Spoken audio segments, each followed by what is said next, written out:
ሙፍቲ ነው ዳለን የምትሉት ሙስሊም ክርስቲያኖች ይሄ መልእክታቸው ለከማታለል ነው ማሞኘት ነው። አንድነት መጅሊስ ውስጥ ይገቡ ድረስ ነው ፍላጎታቸው።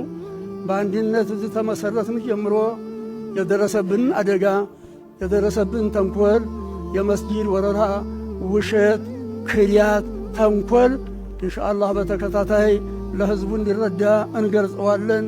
መንግስትም ክርስቲያኑ ሙስሊሙም እንዲያውቅ እናደርጋለን።